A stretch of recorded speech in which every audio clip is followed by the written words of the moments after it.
Ici, Jade Coaching, ton spécialiste de l'enseignement des statistiques. Et dans cette vidéo, je te parlais de la méthode du maximum de la vraisemblance pour une loi exponentielle. Alors, la situation suivante, on a x qui est une variable aléatoire qui suit une loi exponentielle de paramètres lambda. Et on a une suite de variables aléatoires x1 jusqu'à xn qui sont indépendantes et identiquement distribuées suivant une loi exponentielle de paramètres lambda. Je rappelle la fonction de densité pour une loi exponentielle qui est donnée par lambda, e moins lambda xx est plus grand ou égal à 0 et 0 sinon. Donc ici, le paramètre lambda est inconnu et le but de la méthode, c'est d'estimer lambda, donc de trouver une valeur approchée. Alors, comment se déroule la méthode? On va tout d'abord définir ce qu'on appelle la fonction de vraisemblance. Donc, la fonction de vraisemblance, c'est quoi? C'est cette fonction-là, qui est le produit de f de x1, f de x2, f de x3 jusqu'à f de xn, et on l'appelle L de lambda. Le but, en fait, c'est de maximiser cette fonction-là par rapport au paramètre lambda, c'est-à-dire trouver le paramètre lambda qui va maximiser ce produit-là.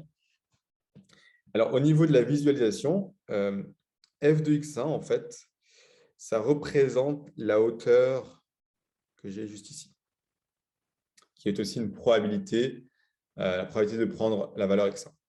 Pareil pour f de x2, ça représente cette hauteur-là, f de x3, etc. Donc, la fonction de vraisemblance, si on résume, la fonction de vraisemblance, c'est tout simplement le produit des hauteurs envers. Donc, on cherche le paramètre lambda qui va, donc ce paramètre-là va influencer la courbe de la fonction de densité, qui elle-même va influencer le produit des hauteurs envers. Donc, on cherche le lambda qui va maximiser le produit des hauteurs envers. Donc, on se lance, on réécrit ce que c'est que f de x1. Alors, f de x1, c'est la fonction que je remplace avec la fonction de densité que je remplace par x1. F de x2, la même chose par x2, etc.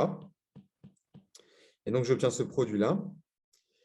Qu'est-ce que je fais ensuite? Je vais mettre les lambdas ensemble, ici. Et ici, je vais les mettre ici. Et les exponentielles ensemble, ici. Donc, ça, c'était les exponentielles juste là. Alors, une fois que j'ai fait ça, je rassemble les lambdas entre eux. Ça fait lambda puissance n, parce qu'on a n. Et puis ici, j'utilise le fait que quand on fait un produit exponentiel, ça va sommer les exposants. Alors, peut-être qu'ici, je suis allé un peu vite, donc je vais quand même rajouter une petite étape pour être sûr que tu aies compris. Alors, ici, je vais rajouter comme étape, c'est l'étape suivante. C'est qu'ici, en fait, j'ai, au lieu de faire une mise en évidence directe, ce que je vais faire, c'est que je vais réécrire ce que je vais avoir, en fait. C'est quelque chose de ce type-là. Donc, je vais sommer lui, avec lui, avec lui et avec lui. Et là, je vais mettre 3 petits points.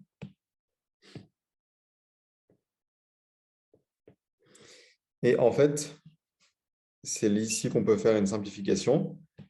Ce terme-là,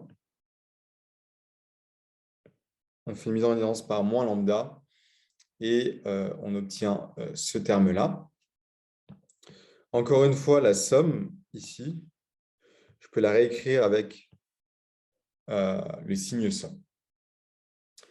Donc, j'obtiens finalement la vraisemblance, L de lambda, qui s'écrit de cette façon. L'étape suivante que je vais faire, donc comme je veux maximiser cette fonction, il me faut la dériver et égaliser à 0. Mais en fait, il y a une stratégie qui est meilleure, qui consiste en fait à prendre le logarithme avant de dériver. Pourquoi est-ce qu'on prend le logarithme? Parce que le logarithme va simplifier la fonction avant de dériver. Et comme la fonction logarithme est strictement croissante, ça ne va pas changer le paramètre lambda qu'on aurait dû trouver pour le maximum. Donc, je vais prendre le logarithme de la vraisemblance.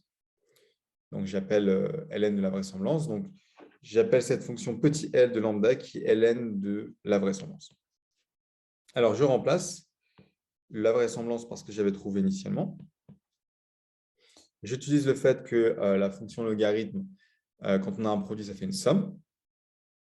Et puis ensuite, j'utilise le fait que je peux descendre ici le n avec la propriété du logarithme.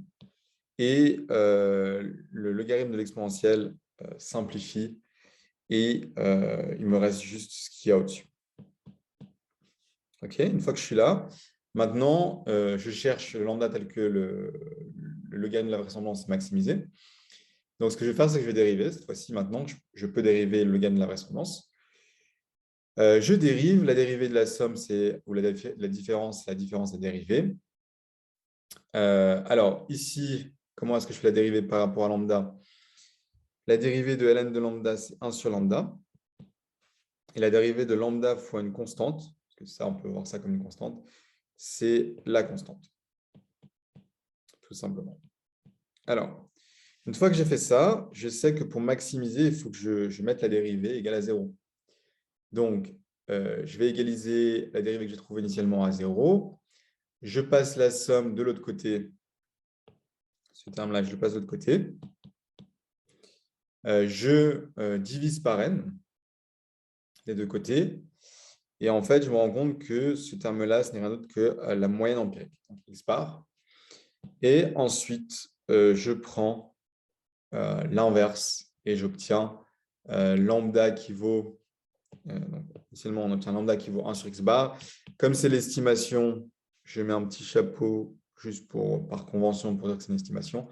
Donc, j'obtiens lambda chapeau qui est égal à 1 sur x bar. Et donc, en conclusion, ce que j'ai mis ici, en fait, c'est que lambda chapeau qui est 1 sur x bar, c'est l'estimateur du maximum de vraisemblance pour lambda. Et donc, ceci achève cette vidéo.